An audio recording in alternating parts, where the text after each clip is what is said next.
Mahigit na 1 linggo to sa rin. Kaya medyo lang to pahinga. Eh, ginagamitan ko ng gunting para hindi ako mahirapan. Masitira kasi yung mga kuko. Ang madiskarting OFW. O, diba? Gamitan natin ang gunting. Today is Monday. Kaya, nire-ready ko yung lulutuin ko para mamayang hapon. Kasi mamayang hapon pa naman ng mga boss.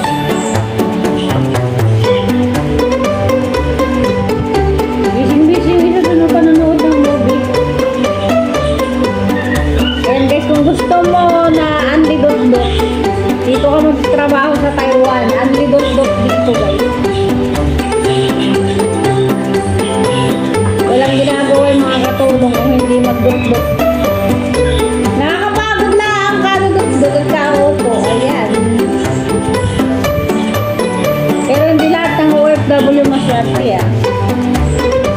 Hindi lahat ng OFW kagaya namin na maswerte. Walang ginagawa. Habang yung aming alaga nandun sa isang tabi, hindi ko lang pinapakita sa inyo. Natutulog yung alaga namin doon.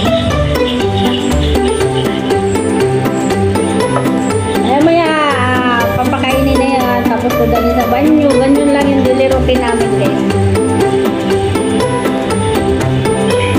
Papakainin, papain, papatulugin yun lang yun. Kasi hindi naman naglalakad yung aming alaga. Bidridin kasi guys yung aming alaga. Tapos may Alzheimer, kawawa.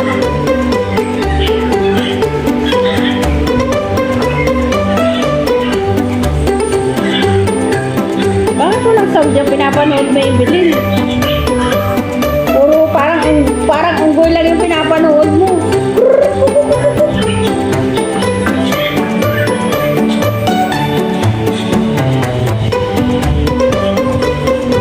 Ano na ba na kami ka?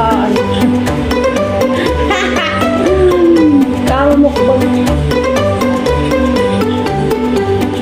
Kamumukbang at kakapahinga sa bahay. Pero alam mo guys, nakatulog ko. Ilang araw natin nakatulog ko. Bakit talaga yun? Hindi ko alam kung bakit. Baka gawa ko sa mga. Yan yung pinapanood mo eh, bali. Dapat ang panood mo, may naiintindihan ka hindi. Ganyan na, wala ka naiintindihan. Nag-iisip na, nag-aano lang yan kung anong yung ginagawa.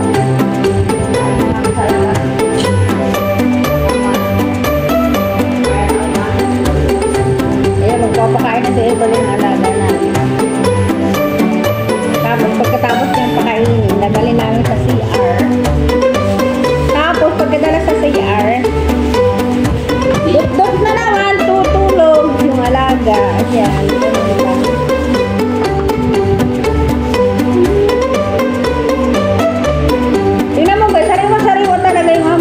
mahigit isang linggo na sa rep kasi pinarot ko sa dyaryo. Kaso mo, pag na-over naman ang masyado sa rep kasi nag-yellow, pangit din. Kaya dapat hindi masyadong patagalin sa rep para hindi masira. Sayang naman kasi yung katawan naglalanto tayo parang gulay. Gulay naman pala yun.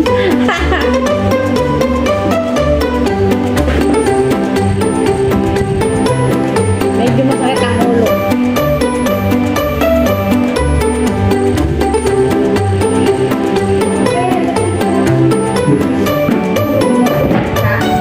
Pinuyat mo yata yung alaga natin, Evelyn.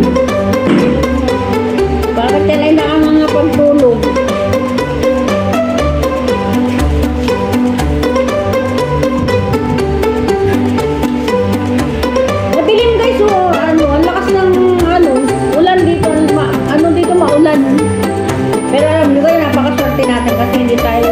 binagyo.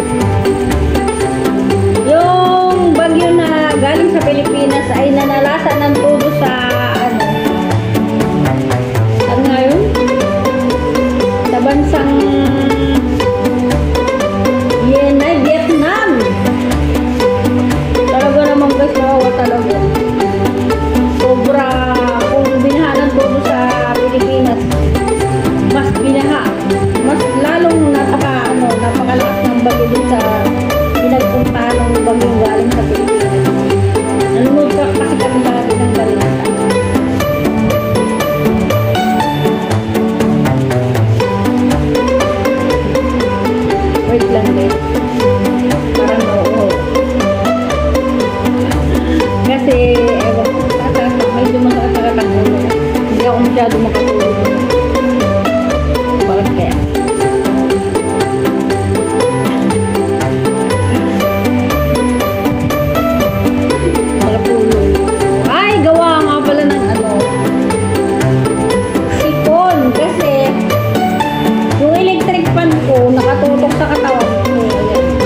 suntukan sa katawan. Talagang ano, sasakit yung buong katawan. Tapos yung nagkakaroon ka ng sipon. Kaya huwag ko gayahin dyan.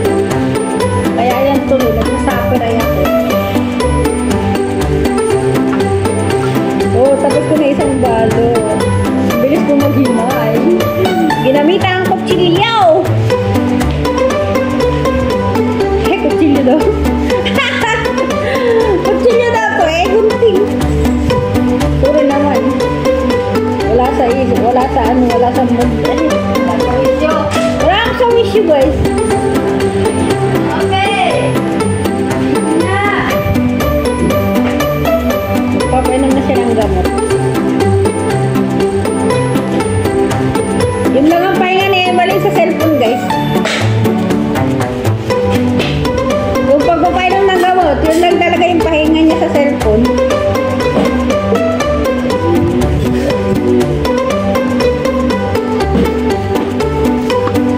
Pero nakaano ako nakatutok ako sa ano Kita pala ako din.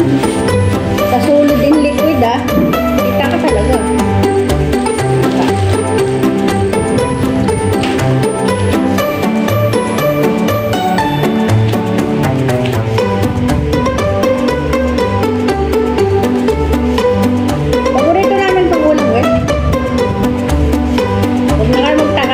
Ito lagi ang ulam namin. Maganda naman ito sa katawan. O, diba? Mababa ng buhay. Mababa ng buhay yan, guys. Ayan.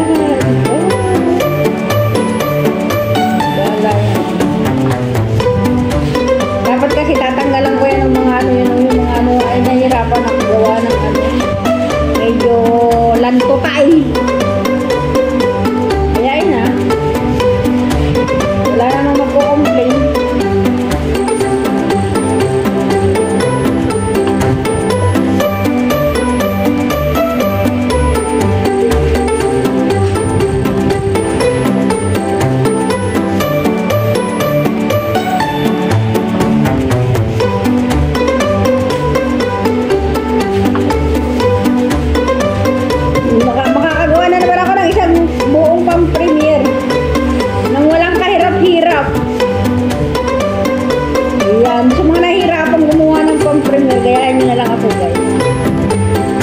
Habang nagtatrabaho ay nakabidyo, diba?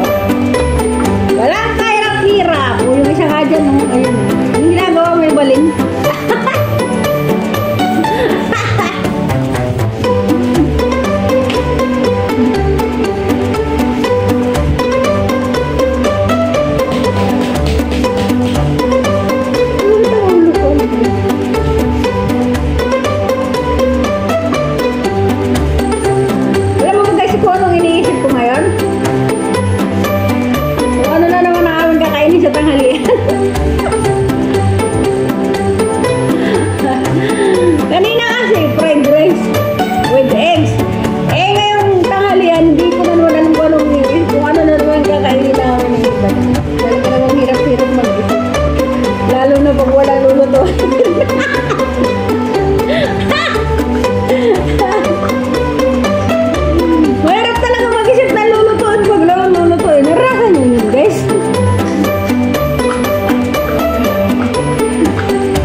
Bye-bye!